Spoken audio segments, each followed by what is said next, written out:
The decade of the 80s were incredible for slacks on the sidelines.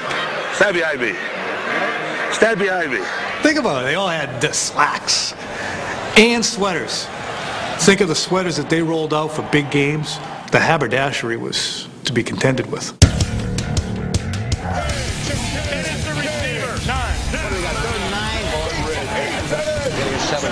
All 6 of them, you work your tail off. 5 seconds left. 4, you dreaming? 3, 72, pushing 2 weeks. You have a top 10 for coaches of the 80s. Why? Who doesn't love debating NFL topics of the 80s? Today, we discuss the Sultans of the sidelines. Great coaches of the 80s. When you think of the great clips of 80s coaches, Sam Rutigliano with his hands on his knees, bent over. One time, baby. One time. Personally, I love the coaches of the 80s fashion sense. I really like the hats of the 80s because I like the mesh. And those nylon coats. I remember the cowboy boots from Jerry, and he wore black. Black is not a color. Black's an attitude. Mike Ditka, he had like a curly hair perm thing going with the mustache. Take a look. Doesn't that look good? Yeah. Damn, that's what this game is all about. The coaches on our list are defined by more than their unbridled fashion. I think Super Bowl rings count a lot. New Orleans, Winning championships can't hurt, but this list isn't just about Super Bowls. 3 Super Bowl victories. It's about coaching characters who captured the spirit of the 80s. Those coaches made the most headlines. There's no question about that. Gilbride and Buddy Ryan and the Oilers. Has Buddy Ryan taken a swing at Kevin Gilbride? I think that was the 90s. The number 10 coach of the 80s, Jerry Glanville. Number 10. Jerry Glanville is on the list. He wasn't a coach, he was a clown show. How about look? This is the NFL, which stands for not for long when you make them calls. I'll be selling groceries. Jerry Glanville was unbelievably hyped in the 80s. Damn almighty! You wear some black garb, you wear some black shoes, and I think women dig black. I have a problem with Jerry Glanville being on this list, even at number 10. Jerry Glanville makes our list because he was the Robin Williams of the NFL. Maybe if I wear black, I ride a motorcycle, and I leave tickets for Elvis, it'll kind of obscure that I'm kind of a mediocre coach. We never left a ticket for Elvis at any game I ever coached. He's driving to a race. But James Dean was Mr. Cool. Here's the ticket, James Dean. So we left tickets for him. Okay, we'll make sure he gets it. Thank you very much. Good luck today. Was he a Bula Bula official? Would you bring him over to me, please? I never took myself too seriously. I took my job real seriously. The funniest man in football, Glanville was also a good coach. He turned the Oilers into a playoff team. If Jerry Glanville didn't have such a big ego, he would have been recognized for being a really, really good coach. He had some stuff that was kind of screwy with the tickets and all that kind of stuff. But what he did do is he got his team to play hard, and he got them to believe in themselves. And I think that's what a coach has to do. Way to play, D. Great job, D. Great job over here, D. He motivated you, and he looked at you, and he talked to you, and he hugged you, and he did everything that I loved about a coach. The only reason I can see Jerry Glanville on that list at all is because his ideas of coaching was legitimate. Those were teams that you had to reckon with. Great job, Al. He gave the nickname of the Astrodome, he called it the House of Pain. Well, the House of Pain was the real deal. They were going to get after you. They were going to hit you. He coached that hit-you-late football and tried to make the defenses more than just something that could stop you. They would stop you and make you feel the hurt after the fact. They took great pride in out-hitting you and getting after you and playing the game as it was supposed to be played. As a result of his pain, some coaches didn't like playing the Oilers. Others just didn't like Glanville. Guys like Chuck Noll couldn't stand them. The Steelers would come in and maul the Oilers. And then when we turn that around and we're mauling them, they don't like you much. We were down in the Houston Astrodome covering a Steelers-Oilers game, and a lot of the Oilers were spearing the Steelers, and Chuck was upset about that. So Glanville comes running over to the sideline to shake Chuck's hand, and Chuck wouldn't let it go. And Glanville's trying to pull his hand away. And he starts pointing in his face. I forget the exact words, but it was, said, "Where do you come to Pittsburgh?" Just know that. I'm serious. Well, we did come back. And the worst beating we ever gave him was after that handshake. Glanville had more feuds than Richard Dawson, but only one takes the cake when you're talking about our number 10 coach of the 80s. I'm guessing Sam Wyche was not one of the coaches that talked to you about Jerry, because you remember they were famously feuding. Really, I mean, you can only be so stupid, but they have exceeded the limits here somehow. If you criticize me, I then go evaluate the criticizer. I knew Sam a long, long time. Glanville and Wyche brought out the best and the worst of each other. I don't think any less of Sam now than I ever did. Together, they were an enormously entertaining combination. Like it or not, Jerry Glanville made our list at number 10. Overall, I'm more than honored that they put me in there. I think the next time I see you, I'll be buying drinks. Coming up, Glanville made it, but what about his arch rival? He wanted to push that envelope and push that envelope. He ripped the envelope. Does Sam Wyche have a place on our countdown? Kick their butts all over the field. We all love that great taste of food hot off the grill.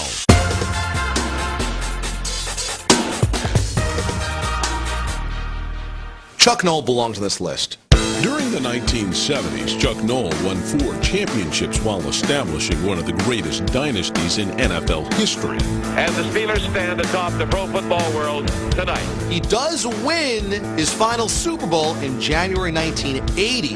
Noll belongs on this list, at least at the very bottom. At that point, it was kind of over. Noll missed the cut because in the 80s, his Super Steelers weren't so super. Shoe was coming off. Up the line, we were hard to take time out. He won fewer playoff games than the Vikings' Jerry Burns and never made it back to the Super Bowl like our next coach. The number 9 coach of the 80s, Sam Wyche. One more game and we finish out. Thought he was a good coach. Sam Wyche was ahead of his time. He never won anything. His only fault was going against Joe Montana. You know, they'd have at least a Super Bowl. Montana's going to go back and throw. Super Bowl 23 was a close encounter of the first kind, but the Bengals lost. 34 seconds away. Yet Sam Wyche is still number 9. This is what it comes down to.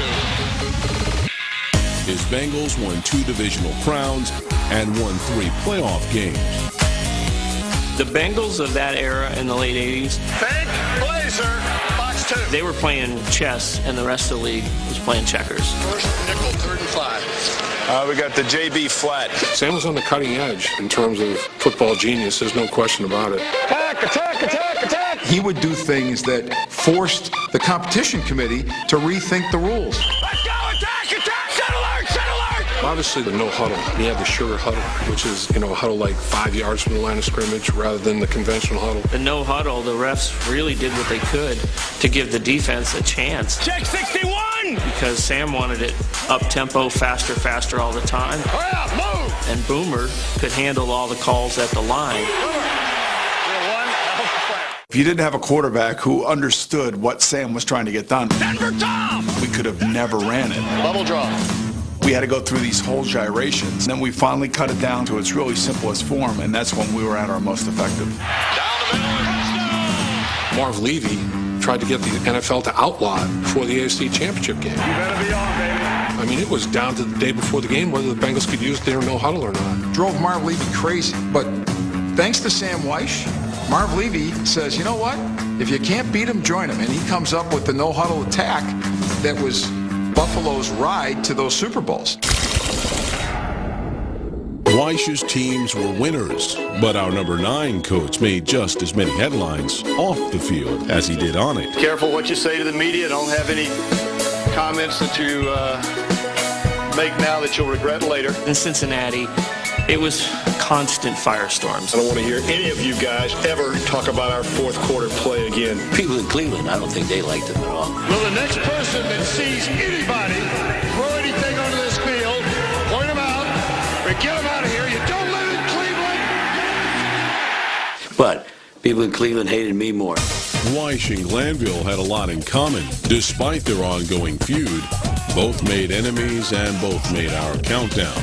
Chalk this round up to Wyche, who comes in a notch higher at number 9. He was always on the cutting edge of things that were tough to defend. I'm just fighting my ass off here. Sam had a good football mind. And a good mind like that, it's a shame it was wasted. The number 8 coach of the 80s, Tom Landry. That hat and that suit, that's what I'll remember about Tom Landry.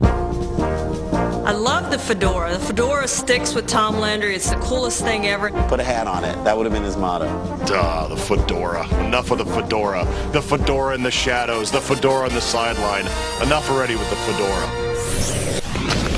Was there ever a funnier guy than Landry? I mean, that guy was just cutting it up all the time. Hilarious. No one has penetrated the gunfighter stare, the grim face that makes him look like a regional director of the FBI. Or a brooding Hamlet. I hated Tom Landry. I hated his hat. I hated how nifty he was. No one on our countdown is connected with a team and a city more than Tom Landry. He was the Dallas Cowboys. He was the franchise. He was the one and only. The man famous for a fedora wore many hats for the Cowboys. Landry oversaw both the defense and the offense. Coached every single aspect of every single game. Start where you're going to end up on a double shift, see? That way you can look at your situation before you shift the first time, see? Nobody coaches like that. I mean, your assistants are allowed to say something. By the beginning of the 80s, our number 8 coach had won 2 Super Bowls and was more popular in Dallas than J.R. Ewing. Landry, still calm, still collected. We'll put on another ring. Tom Landry is getting carryover effect. The 70s were so good to Landry that they bled into the 80s for him on this list. I think it's way too high for him. You could make an argument that Landry doesn't belong on the 80s list, because that was when things started to get sideways. So why is Landry number 8 on our list? Despite peaking during the 1970s, in the 80s he won over 80 games, led his team to 5 playoff appearances, and guided the Cowboys to an NFL record 20th consecutive winning season in 1985. 49 seconds still. Danny White dropping back. And throws to Drew Pearson. Touchdown. What it's all about. You have to realize that while he wins his Super Bowls in the 70s, they go to 3 straight NFC Championship games with him in the 80s. You can't lose them if you don't get there. That's right. They've been one of the outstanding teams. 85 NFC East champs with a team that was really patchwork, and 6-2 in '86 before Danny White got hurt. We put Jerry Glanville on this list. That's the stupidest thing I've seen. Yeah, I think that Tom Landry belongs on the list. Those won't be remembered as the glory years of Tom Landry, but as long as it's Tom Landry, they have to be noted. Tom Landry is one of the greatest coaches of all time. So whether it's the 70s carrying over into the 80s, I think you can't talk about the 70s or the 80s and the Dallas Cowboys without talking about Tom Landry. Up next, he's one of the coaches of the century. Which coach known for just missing the Super Bowl didn't miss landing on our list? He turned that whole organization around.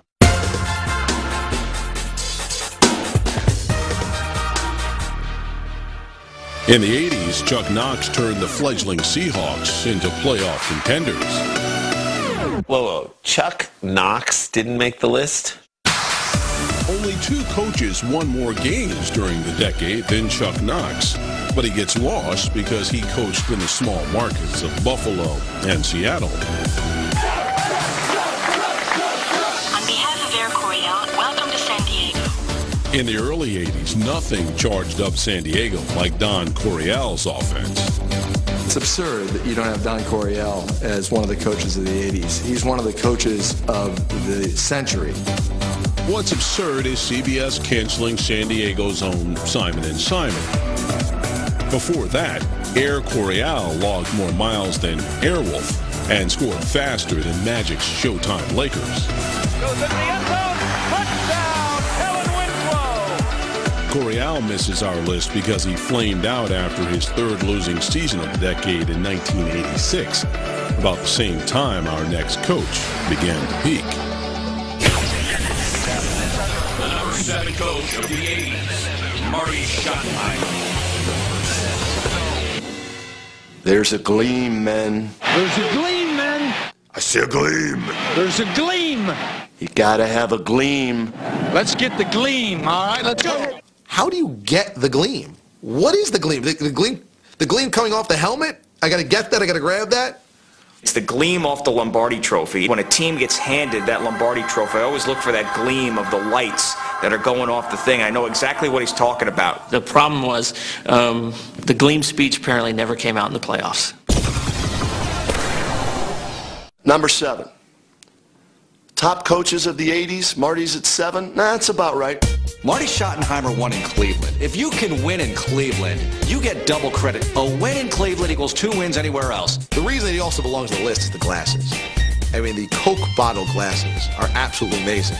Marty Schottenheimer with those 2 big bay windows on his face. You got to give Schottenheimer credit because these glasses would be totally cool in hip-hop today. Marty Schottenheimer is one of the best coaches in the NFL to never get recognition. If we run a strong box. With his head-to-head, highly animated, hands-on approach, Marty Schottenheimer is a born teacher. In the mid-'80s, Marty Schottenheimer introduced the Browns to a bold and brash brand of football. And over the next few years, Marty Ball became the heart of rock and roll in Cleveland. Has a man open, Weathers, 30, 25, 20, take that blitz and stick it up your Jerry Glanville. Marty taught you football every day at every position. I mean, he was a very, very good football coach. You're involved in cloud support. You still must read before you support. He's the one guy that can get the hair on the back of your neck to stand up. Right now it's time to take a step forward. We've been here before. You remember? You hear Marty Ball and you think they're going to be good offensively, they're going to get really close, and then if you're a fan, they're going to screw you. They're going to really hurt your feelings. Touchdown! 98.5-yard drive. That guy had the worst luck. I would never walk into a casino with him. Whatever can go wrong will go wrong and has gone wrong. Marty Schottenheimer never won anything. He took the Browns to 4 playoff appearances, won 3 division titles. And the Browns have done it again. They are the AFC Central Division champions. If your goal was to win a division, win no playoff games, Marty's your guy. How much of that blame, if that's the word, would you lay at his feet? I would say you have to blame him for quite a bit of that. I'm not sure they were better than the teams they lost to. You know, the Ernest Biner play in Denver, is that the coach's fault? Be no consoling Ernest Biner right now. I mean, this is Marty Schottenheimer's karma, and you can't ignore it. Cleveland was down in the dumps. Cleveland hadn't won in years. I'll tell you, our tight ends are screwing everything up right now. He turned that whole organization around. Schottenheimer earns a spot at number 7 for leading the Browns to 4 consecutive playoff appearances for the first time since 1954, 4 years before the birth of the King of Pop. And the Browns will play for the AFC Championship, folks. Marty Schottenheimer gets a lot of credit for bringing the Browns to great heights, even though not as great as they wanted. I think Marty Schottenheimer is one of the best coaches in that decade. Unfortunately, he didn't have a team good enough to go that far. The number 6 coach of the 80s, Dan Reeves. I think that Dan Reeves is somewhat underrated. You think of those teams that he had in Denver in the 80s. I mean, those were really good teams, and they played an exciting brand of football. The Broncos have won the AFC Championship for the 4th time. As the Broncos approached the playing fields of the NFL in 1981, they searched for a new direction. New owner Edgar F. Kaiser Jr. hired Dan Reeves from Dallas as head coach. Dan Reeves looked like a professor on the sideline. To me, he just looked like that teacher that you never wanted to have in school because he wouldn't let you get away with anything. I love the old school attire. I so long for the days when coaches could wear the jacket and tie and that look. And he was like the last of the coaches that really had that sideline look, that apparel. I think it's amazing. I think it's Dan Reeves caught in between eras.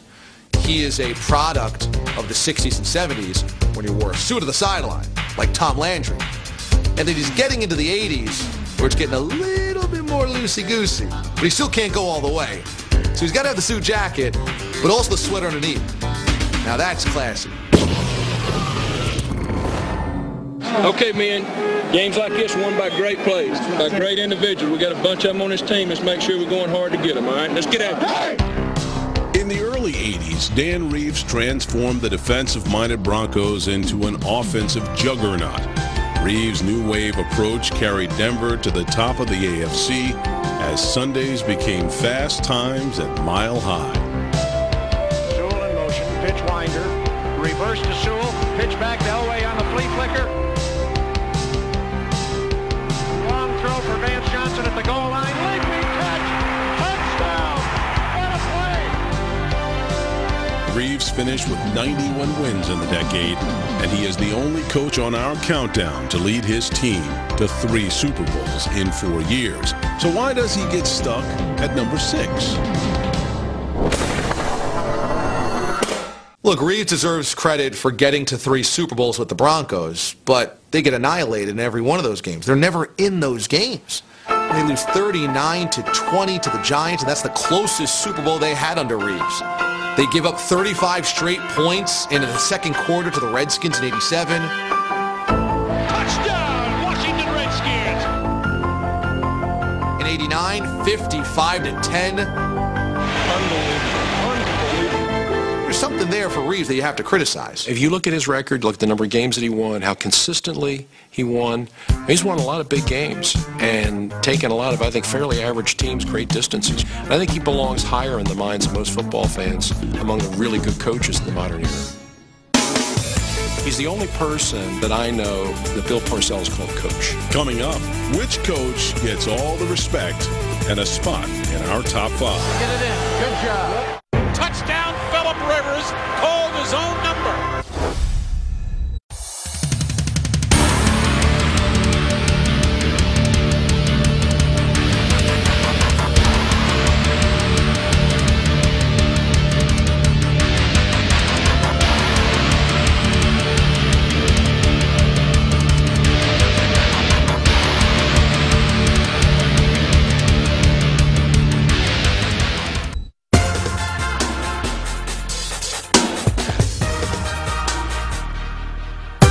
This list is flying like Ben Johnson in Seoul. But before we continue, let's take a moment to catch our breath. Number 10. Damn almighty! The Man in Black, Jerry Glanville. I think women dig black. Number 9.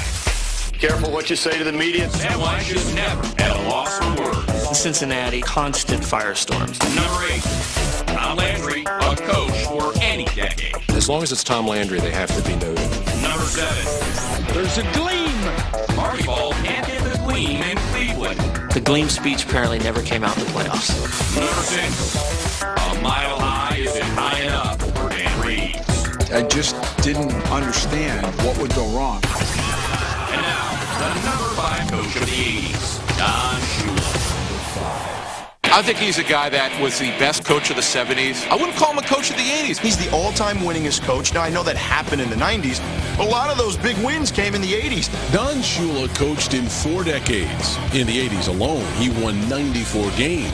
From 81 to 85, the Dolphins won more than 76% of their games and captured 4 AFC East championships.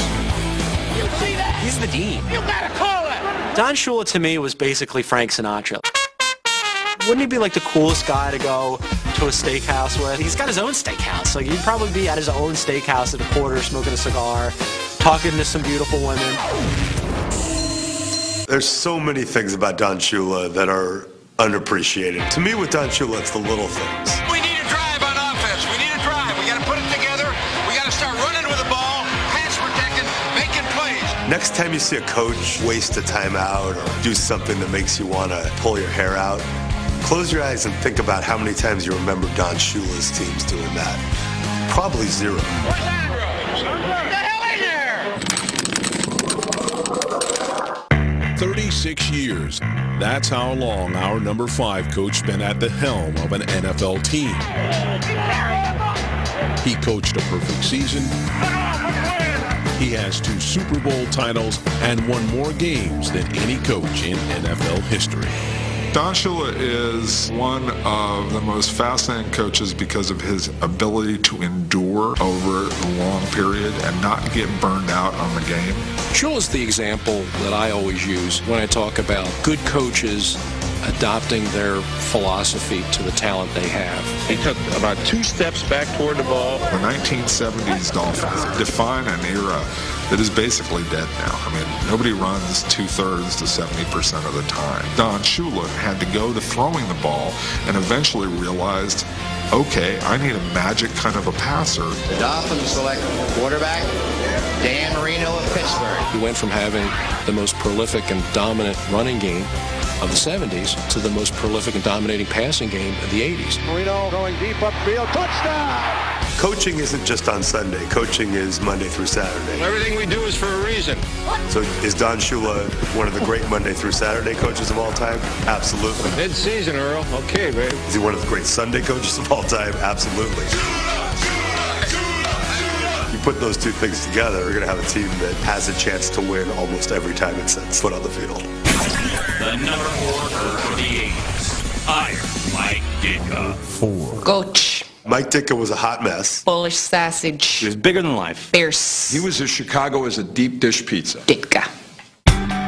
He was really perfect for the 80s. Does anything say more 80s than that old school Bears sweater that said Bears on it? Have you been to an ugly sweater party before? I love ugly sweaters. There is a website, ditkasweatervest.com. I know this because I bought them as Christmas presents for my dad and my brother. Oh, Greg! If you were to make a list of all the great names associated with the Chicago Bears, you would start with George Halas.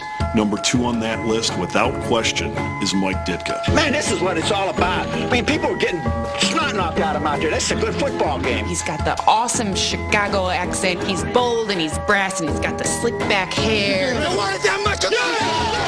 Let's go! Just his steel jaw, his chomping the hell out of that gum, made people fall in love with him. What if the Bears, what if they all missed their wake-up call? You know you've made it when you're a very long-running SNL skit. How much would you beat Dallas by? Skits and styles aside, Mike Ditka was an intimidating coach. I know I'm smarter than that. He's at number 4 on our list because of swagger, not sweaters. Ditka used, shall we say, unconventional ways to motivate people. I don't give a on the shoot, catch the ball. But it's hard to find a player that didn't say they loved playing for Mike Ditka. Mike coming in, halfway through my career, changed the team. All you got to do is want it as much as we know we want it. That's a guy who had a plan, and you were either on the bus, as he would say, or you were under it. Yeah, the play he threw to Willie for a touchdown was his own call. It was not my call. He just took it on his own. I'm running this show. You may be the guy who heads up the huddle. I'm the CEO of everything. Don't change your rough. Stay out! Stay out! See that? That's your IQ, buddy. 0. There were times I worried that he might kill his quarterback. Get him the out of here! The temper and passion had their roots. No, not God, G! Call it the trickle-down Dickonomics. Be smart. Let's go down. Pin him in. Let's go to work. But there was a beauty to Ditka. He wasn't just a hothead. He was pretty funny. Why's all trying on first down? At what point of the game, dear? We were lucky to win it, so I'll take the luck. I'm tired of the skill. But what Ditka's Bears did on the field was no joking matter. From 83 to 89, he averaged nearly 11 wins a season. We've earned the right. Now we got to go out and take the right. And he, of course, led the Bears to the Super Bowl title in 1985. Just going to beat on you and beat on you and beat on you for 60 minutes, if that's what it took to win. We got to knock it out of center. The X's and the O's part of it, that to him wasn't nearly as important as just being tougher than the other guy. You think this is a damn soap opera, you're full of We missed Mike Ditka. Where's the characters at? The guys that just had this simple approach to the game, like just go beat the living crap out of that guy. I guess the only indictment on Mike Ditka is those Bear teams should have won more than one Super Bowl. They were just too damn good. What is next? Up next. I get sick of you people. It was a dumb play by Anderson. Which one of these media darlings landed in the top 3? From a media standpoint, covering that team in the 80s, I don't really care. more than pleasurable.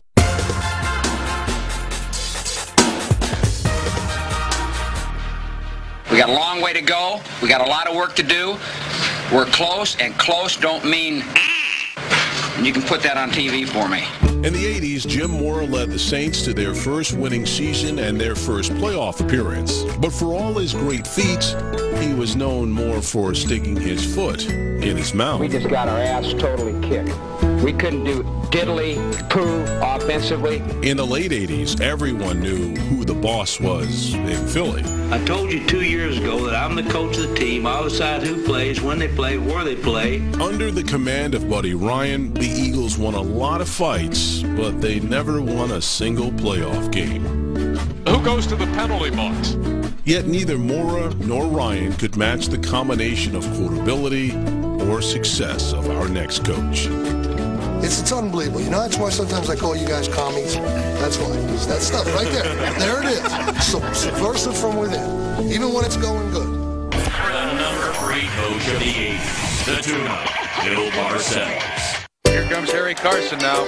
He's looking for the Gatorade. Is there anything more 80s than Gatorade on Parcells? Parcells is up there without the headset, and they get it. I don't think the Gatorade bath really becomes a thing if it's not Bill Parcells starting out by getting the Gatorade bath. You want to dump the Gatorade on that guy when it's cold. But I'll tell you, he got the big one there. Did he ever?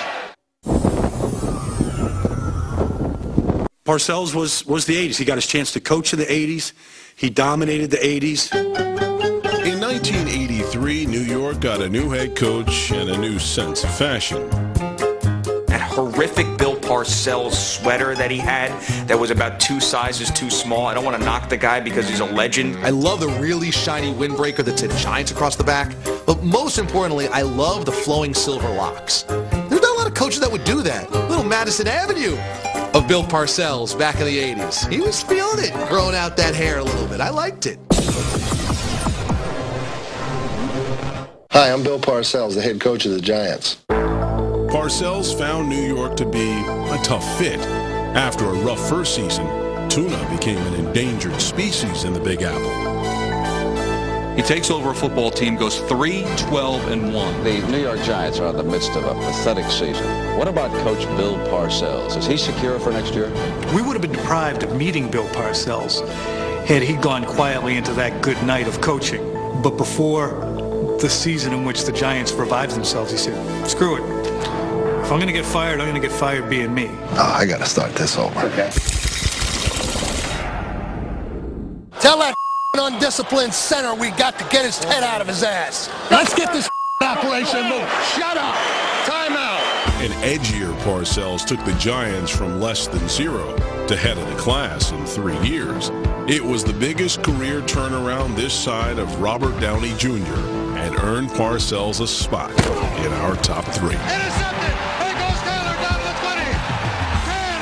Touchdown. There's no question he belongs on the list as the greatest coaches of the 80s. He goes to the playoffs in 84, wins a game. Goes to the playoffs in 85, wins a game.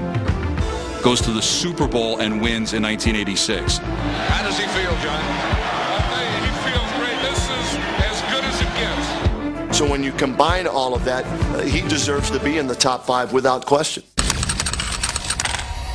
Parcells was very good with the X's and O's. I mean, he certainly knows the game. But I think his greatest strength was his ability as a psychologist. What the are you doing? Stand 10 yards in the backfield. Get up on the line. Knowing exactly when to say the right thing to motivate a player. I'll tell you, you get in a fight and you get thrown out of this game, you're going home for good, okay? Just so you know.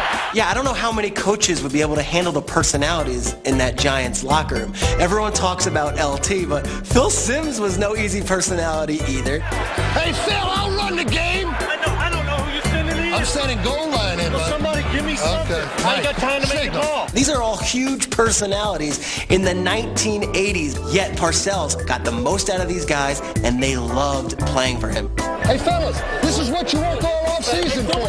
This is why you lift all them weights. This is why you do all that. He helped create one of the greatest teams of all time in the immediate aftermath of the 49ers in 84 and the Bears in 85. And the Redskins were good all the way through, too. It was a tough nut to crack in the NFC, and he cracked it. Coming up on our countdown, final two. You have a top 10 for coaches of the 80s. Why? You only need 2. Hey, win with style, man. 11 division championships, 6 Super Bowls, 7 conference championships. Good night, Gracie. It's only 2. You don't need top 10. You can't even fill a top 10.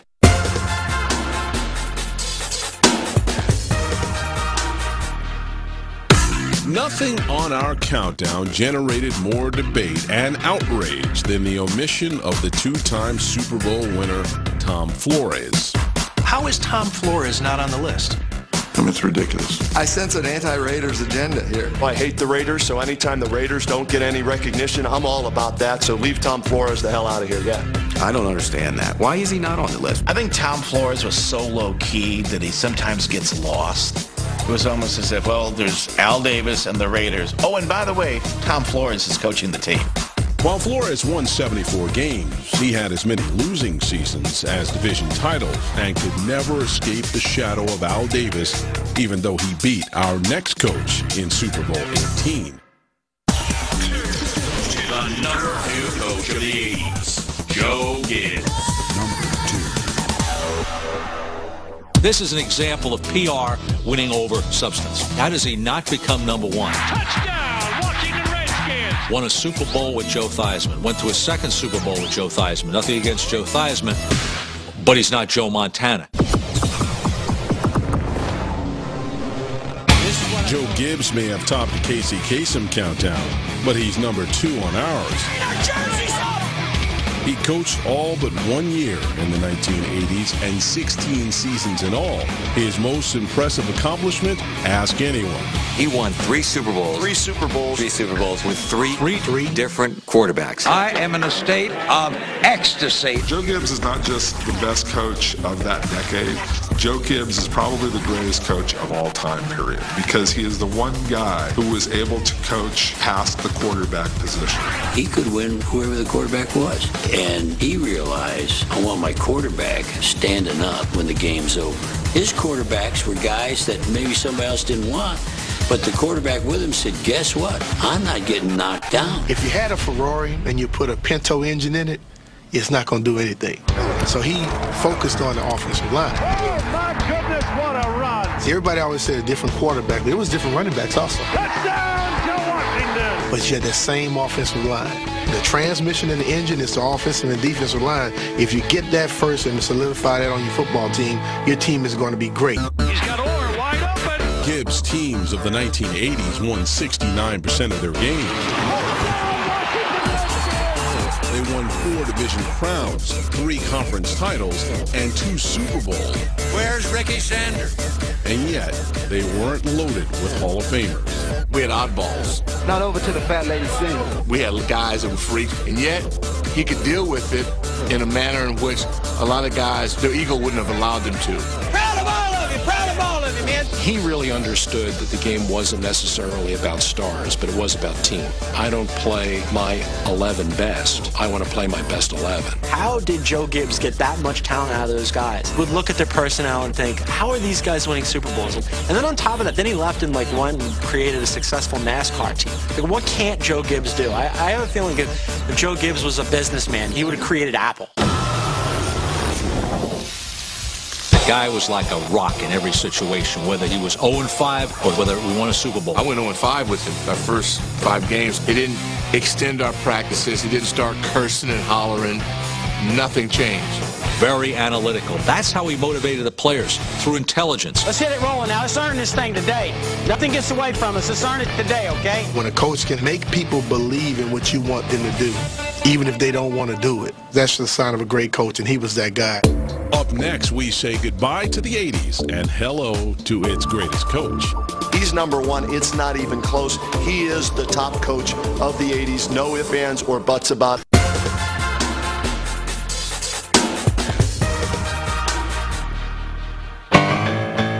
Before we reveal our king of the sidelines, let's take one more trip down our path of overstuffed sweaters and undersized slacks. Man, them was some tight pants you got on, Bubba. Number 10. The Houston Oilers are a dirty team. Jerry Landon, the devil goes down to Houston. He called it the House of Pain. Number 9. Every rose has its thorn for Sam Weish. 34 seconds away. His only fault was going against Joe Montana. Number 8. Landry, still calm, still collected. Tom Landry, the sharp-dressed man of Countdown. There wasn't even a thread out of place on that guy. Number 7. Whatever can go wrong will go wrong and has gone wrong. Marty Schottenheimer's dad, Karma Chameleon. That guy had the worst luck. Number 6. The Broncos' boss brings the glory days to Denver. The Broncos have won the AFC Championship. He's won a lot of big games. Number 5. Don Shula still has the right stuff in Miami. A lot of those big wins came in the 80s. Number 4. Mike Ditka was a hot mess. Iron Mike Ditka, Chicago's original maniac. That's your IQ, buddy, 0. Number 3. The Tuna tames the youth gone wild in New York. These are all huge personalities in the 1980s. Number 2. Joe Gibbs. We built this city on Super Bowls. He won 3 Super Bowls with 3 different quarterbacks. And now, the number 1 coach of the 80s, Bill Walsh. Number 1. I would put Walsh number 1. That's clear. There's no argument. Yes, I think that's a no-brainer. There was a part of the 80s that was like bright colors and Madonna and weird bracelets and like high hair. And then there was like the really stoic like Reagan side 80s. That was Bill Walsh. He was kind of the country club type of coach. Now it's time for the highest of the highbrows. The gray hair, the nice tan. He was the guy that you looked at, wearing a cardigan sweater and thinking, I wonder if what is he doing? Is he calling plays, or is he wondering whether to go with Pinot Noir or Chardonnay with his salmon steak? Until Bill came to San Francisco, the Niners were, there was a nice road trip. Last week, the 49ers added yet another dismal chapter to their woeful 1978 story. When Bill Walsh takes over the 49ers, they're nothing. They're 2-14 type team. Bill Walsh is our number 1 because he turned a perennial loser into a consistent winner through a weird science known as the West Coast offense. When he first started that West Coast offense thing in San Francisco, there were a lot of people that scoffed at it. So you're here, 5-step drop. Look here, then come back to this. The key to this thing will be getting a jump on every play, beating them by 6 inches. Everything we do. Go, starts right now. Now let's make it go, man. Soon, the streets of San Francisco were buzzing over their A-team. The 49ers were must-see TV with a brand of more sophisticated football. And all of a sudden, here comes Montana and Rice and Craig. And because he had it tuned so finely, you just kind of got up off the bench. I'm playing quarterback on the other team. I said, wait a minute, I'm going to watch this operation work. Montana back to throw, steps up for the end zone, touchdown. Great throw. He convinced those young players, if you do this, we will win. And that's exactly what happened. We've set a high standard for this ball club, the highest in football, maybe the highest football is seen, and we're not going to deteriorate regardless of who's in the game. Throws his pass, caught by Clark. Clark got a touchdown. Dwight Clark has it. It's a touchdown for the 49ers. During the 80s, Walsh won 100 games. He guided the 49ers to victories in Super Bowl 16 and 19. Congratulations, Bob. You got one for the other hand. He then secured his place as the coach of the 80s with a win in Super Bowl 23. The 49ers with 3 Super Bowl victories in the 1980s. I didn't touch it until now. It's just wonderful. When it comes to coaches of the 80s, Bill Walsh stands alone in wins, titles, and impact. This debate is as one-sided as New Coke versus Coke Classic. If you can put in a system that is a winning system and it lasts for a long time, you're Einstein.